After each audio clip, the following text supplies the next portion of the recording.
Olá, eu sou o professor Adamec e você está no canal Física MLT, canal renovado destinado para resolver e analisar algumas questões cobradas nos concursos dos institutos e academias militares. E para esse vídeo nós vamos terminar a resolução da prova SPSEC. Então, sem mais delongas, vamos começar.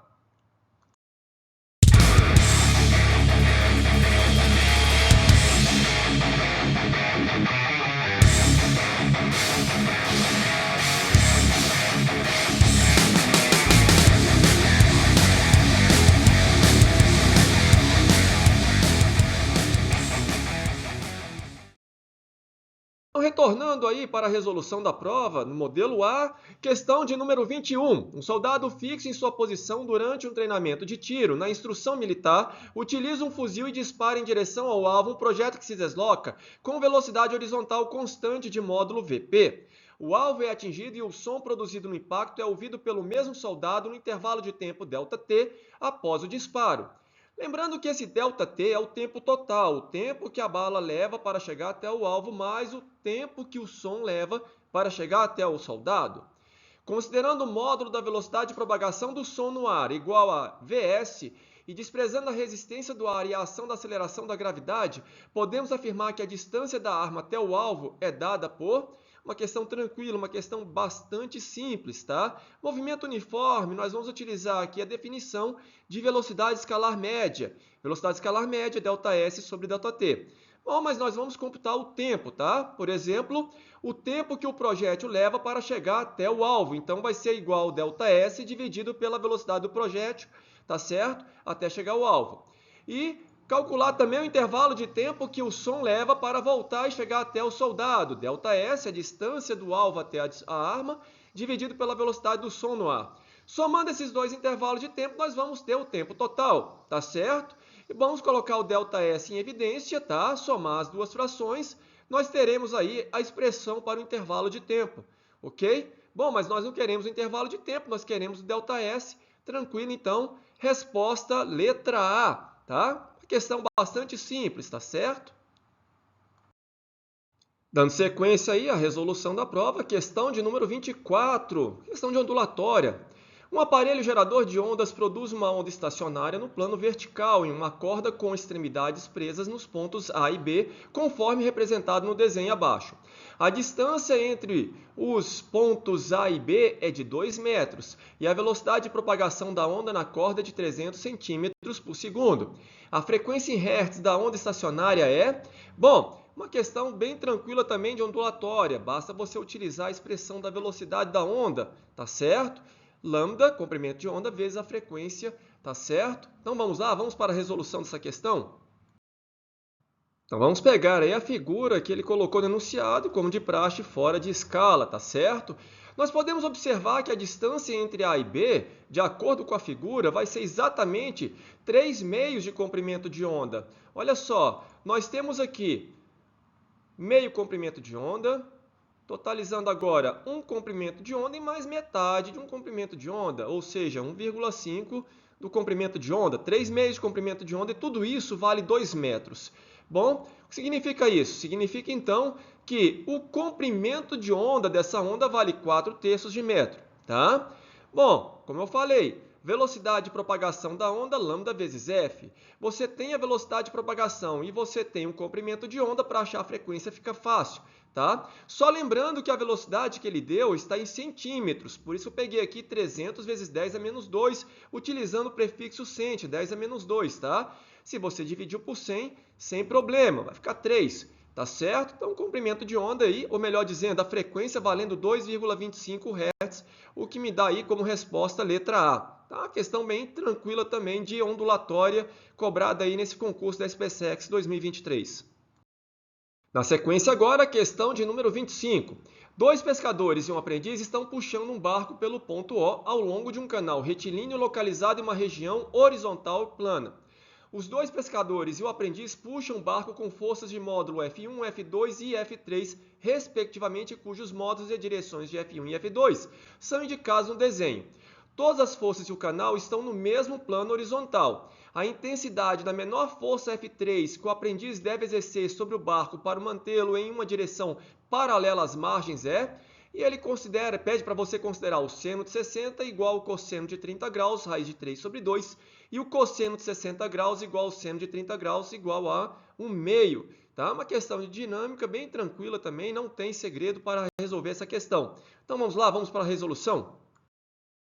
Então, para a resolução, vamos pegar novamente a figura e observamos o seguinte. Olha só, F1, por exemplo, nós podemos projetar ao longo da vertical que passa pelo ponto O, tá certo? Então, vamos pegar a vertical, projetar F1. Então, tá aí, olha.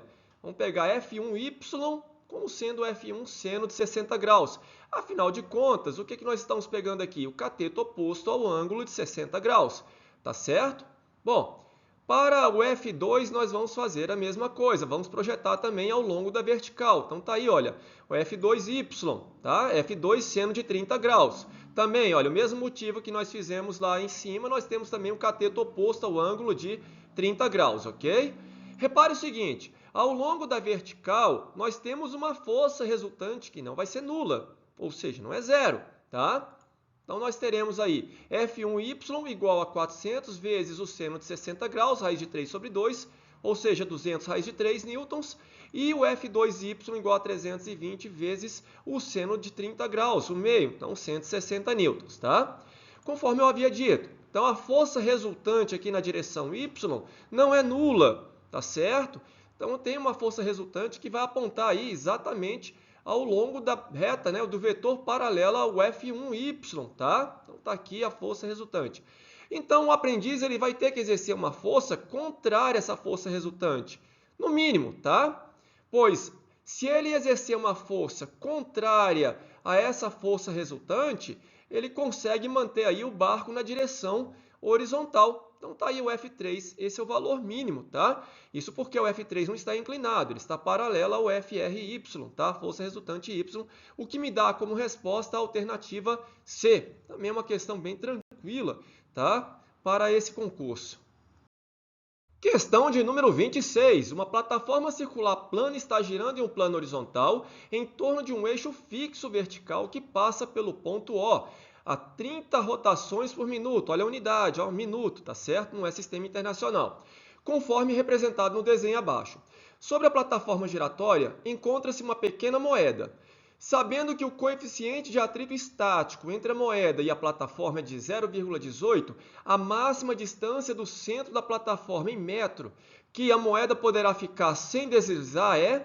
E ele deu aí os dados do problema, né? Despreze a resistência do ar e as dimensões da moeda. Considere o módulo da aceleração da gravidade igual a 10 metros por segundo ao quadrado e o π valendo 3, tá?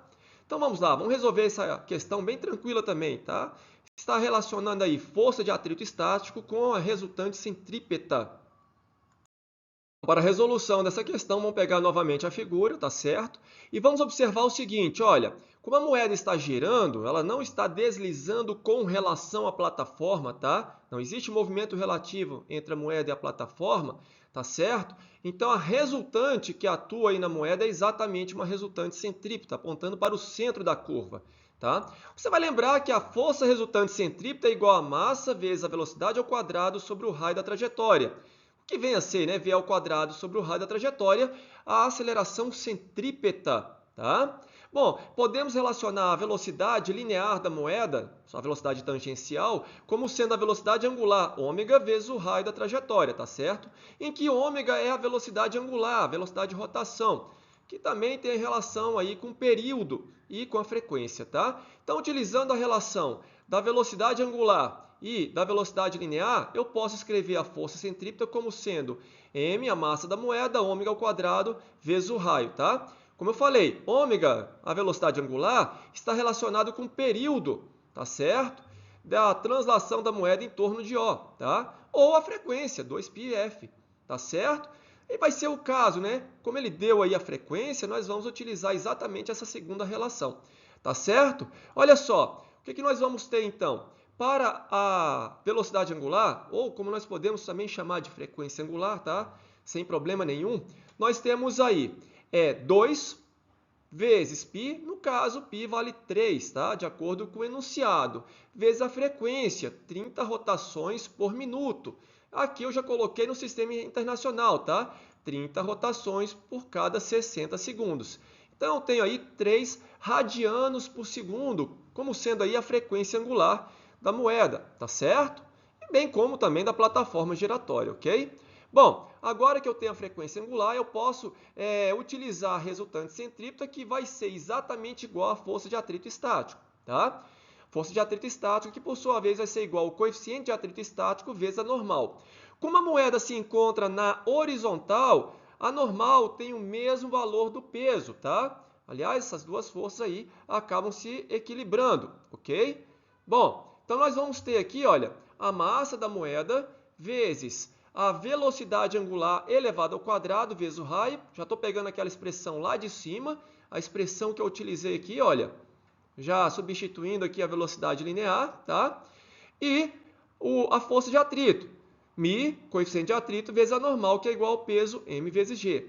Não vou precisar da massa da moeda, tá? Tanto é que ele nem forneceu a massa da moeda no enunciado. Então, nós vamos encontrar o raio valendo igual a 0,20 metros, tá? Alternativa A. Para esses tipos de questões, é muito comum, quando você tem a força resultante igual à força de atrito, você já obter a aceleração igual a μ, coeficiente de atrito, vezes a gravidade local, tá? E é o caso aqui de eu utilizar a aceleração centrípeta igual ao coeficiente de atrito vezes a gravidade local, sendo que a aceleração centrípeta, conforme eu havia dito, velocidade ao quadrado sobre o raio, ou a velocidade angular ao quadrado vezes o raio. Eu já poderia vir aqui direto, tá? E utilizar essas relações aqui, olha, para encontrar aqui o raio que ele solicitou aí na resolução da questão, tá? Mas é uma questão tranquila também, não tem segredo, tá certo? Basta você lembrar aí, olha, dessas relações. Então, você pode utilizar exatamente essas relações aqui, ok? Tranquilo, então. Vamos lá, vamos prosseguir com a resolução da prova? Questão agora de número 28. Uma máquina térmica opera segundo o ciclo de Carnot com um rendimento de 0,2. Se aumentarmos a temperatura da fonte quente em 25%, o novo rendimento dessa máquina térmica, segundo o ciclo de Carnot, será de... Vamos lá então, olha só. Vamos lembrar do rendimento do ciclo de Carnot? É igual a 1 menos a temperatura da fonte fria sobre a temperatura da fonte quente, para o ciclo de Carnot, tá certo? De acordo com o enunciado, eu tenho para o rendimento 0,2. Então, 0,2 igual a 1 menos temperatura da fonte fria sobre a temperatura da fonte quente. Isso significa que a temperatura da fonte fria dividido pela temperatura da fonte quente vale 0,8. Então, tem uma relação entre a temperatura da fonte fria igual a 0,8 vezes a temperatura da fonte quente, tá certo? Bom, agora a temperatura da fonte quente ela vai aumentar de 25%. Isso significa que a nova temperatura da fonte quente vai ser igual a 1,25 vezes a temperatura da fonte quente, tá? Você tem que saber fazer essas relações aí de percentual, tá certo? Não tem segredo, tá? Então vamos lá, agora utilizando aí novamente na expressão do rendimento no ciclo de Carnot, e eu vou chamar aí de rendimento linha, tá? Igual a 1 menos a temperatura da fonte fria, que eu já sei que vale 0,8 da temperatura da fonte quente, dividido pela nova temperatura da fonte quente, que é igual a 1,25 da temperatura da fonte quente antiga, tá? Com isso, olha, eu vou encontrar para o rendimento o valor de 0,36, o que me dá como resposta a alternativa D, tá certo? Bem tranquila também essa questão aí do ciclo de Carnot, tá certo? Para finalizar a resolução da prova aí a questão de número 29. Uma substância pura pode se apresentar em 3 estados de agregação: sólido, líquido e gasoso. Com relação às mudanças de fase à pressão constante de uma determinada substância pura, podemos afirmar que vale lembrar que na transição de fase não ocorre variação de temperatura. A temperatura se mantém constante e o que vai variar é exatamente o estado da substância, tá certo? Letra A. O calor latente de fusão é trocado quando a substância tem a sua temperatura diminuída durante a transformação de líquido para sólido. Não havia dito, né? Essa questão já tem, esse item, perdão, já tem esse enunciado aí, essa afirmativa equivocada. Não tem aí alteração na temperatura, tá? Até porque o calor latente de fusão ou o calor latente de solidificação só vai mudar o sinal, tá certo? Mas o valor numérico é o mesmo, tá? Letra B. O calor latente de vaporização é trocado quando a substância tem a sua temperatura aumentada durante a transformação de vapor para líquido. Conforme eu havia dito, ao longo da transição de fase não ocorre variação de temperatura, tá? Letra C. O calor específico da substância no estado líquido e o calor específico da substância no estado de vapor são iguais. Não, o calor específico vai depender do estado de agregação da substância. Letra D. A capacidade térmica da substância no estado sólido e a capacidade térmica da substância no estado líquido são iguais. Vamos lembrar da capacidade térmica? Olha só. Capacidade térmica, por definição, é o calor trocado sobre a variação de temperatura. E isso, por sua vez, vai ser igual a massa vezes o calor específico, tá? Bom, e no enunciado D, olha, a capacidade térmica da substância no estado sólido e no estado líquido são iguais? Não, porque o calor específico não é o mesmo. Vai depender do estado de agregação. O que me dá aí como resposta a letra E. A razão entre o calor trocado e a variação de temperatura durante o aquecimento no estado sólido depende da massa da substância. Correto, tá certo?